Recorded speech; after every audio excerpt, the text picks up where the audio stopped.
Bastard out of Carolina, Dorothy Allison. Chapter 1. I've been called Bone all my life, but my name's Ruth Ann. I was named for and by my oldest aunt, Aunt Ruth. My mama didn't have much to say about it, since, strictly speaking, she wasn't there. Mama and a carful of my aunts and uncles had been going out to the airport to meet one of the cousins who was on his way back from playing soldier. Aunt Alma, Aunt Ruth, and her husband Travis were squeezed into the front, and Mama was stretched out and back, sound asleep. Mama hadn't adjusted to pregnant life very happily, and by the time she was 8 months gone, she had a lot of trouble sleeping. She said that when she lay on her back, it felt like I was crushing her. When she lay on her side, it felt like I was climbing up her backbone, and there was no rest on her stomach at all. Her only comfort was in the back seat of Uncle Travis's Chevy, which was jacked up so high that it easily cradled little kids or pregnant women. Moments after lying back into that seat, Mama had fallen into her first deep sleep in 8 months. She slept so hard even the accident didn't wake her up. My Aunt Alma insists to this day that what happened was in no way Uncle Travis's fault, but I know that the first time I ever saw Uncle Travis sober was when I was 17 and they had just removed half his stomach along with his liver. I cannot imagine that he hadn't been drinking. There's no question in my mind but that they had all been drinking, except Mama, who never could drink, and certainly not when she was pregnant. No, Mama was just asleep and everyone else was drunk.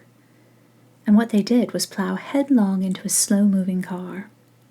The front of Uncle Travis's Chevy accordioned, the back flew up, the aunts and Uncle Travis were squeezed so tight they just bounced a little, and Mama, still asleep with her hands curled under her chin, flew right over their heads, through the windshield, and over the car they hit. Going through the glass, she cut the top of her head, and when she hit the ground, she bruised her backside, but other than that, she wasn't hurt at all. Of course, she didn't wake up for 3 days. Not till after Granny and Aunt Ruth had signed all the papers and picked out my name. I am Ruth for my Aunt Ruth, and Anne for my Mama. I got the nickname Bone shortly after Mama brought me home from the hospital, and Uncle Earl announced that I was no bigger than a knucklebone, and Aunt Ruth's youngest girl, Dee Dee, pulled the blanket back to see the bone. It's lucky I'm not Maddie Raylene like Granny wanted, but Mama had always promised to name her first daughter after her oldest sister, and Aunt Ruth thought Mama's child should just naturally carry Mama's name since they had come so close to losing her. Other than the name, they got just about everything else wrong. Neither Aunt Ruth nor Granny could write very clearly, and they hadn't bothered to discuss how Anne would be spelled, so it wound up spelled 3 different ways on the form: Anne, Anne with an E, and Anna. As for the name of the father, Granny refused to speak it after she had run him out of town for messing with her daughter, and Aunt Ruth had never been sure of his last name anyway. They tried to get away with just scribbling something down, but if the hospital didn't mind how a baby's middle name was spelled, they were definite about having a father's last name. So Granny gave one, and Ruth gave another, the clerk got mad, and there I was, certified a bastard by the state of South Carolina. Mama always said it would never have happened if she'd been awake. After all, she told my Aunt Alma, they don't ask for a marriage license before they put you up on the table. She was convinced that she could have bluffed her way through it, said she was married firmly enough that no one would have questioned her. It's only when you bring it to their attention that they write it down. Granny said it didn't matter anyhow. Who cared what was written down? Did people read courthouse records? Did they ask to see your birth certificate before they sat themselves on your porch? Everybody who mattered knew, and she didn't give a rat's ass about anyone else. She teased Mama about the damn silly paper with the red stamp at the bottom. What was it? You intended to frame that thing? You wanted something on your wall to prove you done it right? Granny could be mean where her pride was involved. The child is proof enough. Ain't no stamp on her nobody can see. If Granny didn't care, Mama did. Mama hated to be called trash, hated the memory of every day she'd ever spent bent over other people's peanuts and strawberry plants while they stood tall and looked at her like she was a rock on the ground. The stamp on that birth certificate burned her like the stamp she knew they'd tried to put on her. No good, lazy, shiftless. She'd work her hands to claws, her back to a shovel shape, her mouth to a bent and awkward smile, anything to deny what Grenville County wanted to name her. Now a soft-talking, black-eyed man had done it for them, set a mark on her and hers. It was all she could do to pull herself up 8 days after I was born and go back to work waiting tables with a tight mouth and swollen eyes. Mama waited a year. 4 days before my first birthday and a month past her 16th, she wrapped me in a blanket and took me to the courthouse. The clerk was polite, but bored. He had her fill out a form and pay a $2 fee. Mama filled it out in a fine schoolgirl's hand. She hadn't been to school in 3 years, but she wrote letters for everyone in the family and was proud of her graceful, slightly canted script. "What happened to the other one?" the clerk asked. Mama didn't look up from my head on her arm. "It got torn across the bottom." The clerk looked at her more closely, turned a glance on me. "Is that right?" He went to the back and was gone a long time.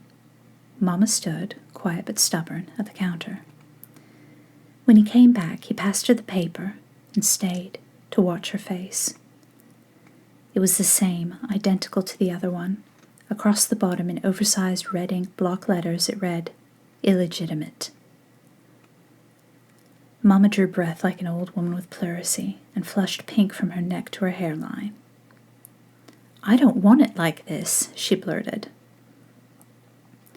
"Well, little lady," he said in a long, slow drawl. Behind him, she could see some of the women clerks standing in a doorway, their faces almost as flushed as her own, but their eyes bright with an entirely different emotion. "This is how it's got to be. The facts have been established." He drew the word out even longer and louder so that it hung in the air between them like a neon reflection of my mama's blush. "Established." The women in the doorway shook their heads and pursed their lips. One mouth to the other, "Some people." Mama made her back straighten, bundled me closer to her neck, and turned suddenly for the hall door. "You forgetting your certificate," the man called after her, but she didn't stop. Her hands on my body clamped so tight I let out a high, thin wail. Mama just held on and let me scream. She waited another year before going back, that time taking my Aunt Ruth with her and leaving me with Granny. "I was there," Aunt Ruth promised them, "and it was really my fault. In so much excitement I just got confused, what with Annie here looking like she was dead to the world and everybody shouting and running around. You know, there was a 3-car accident brought in just minutes after us." Aunt Ruth gave the clerk a very sincere, direct look, awkwardly trying to keep her eyes wide and friendly. "You know how these things can happen." "Oh, I do," he said, enjoying it all immensely. The form he brought out was no different from the others. The look he gave my mama and my aunt was pure righteous justification. "What'd you expect?" he seemed to be saying. His face was set and almost gentle, but his eyes laughed at them. My aunt came close to swinging her purse at his head, but Mama caught her arm. This time, she took the certificate copy with her. "Might as well have something for my $2, she said. At 17, she was a lot older than she had been at 16. The next year she went to learn, and the year after.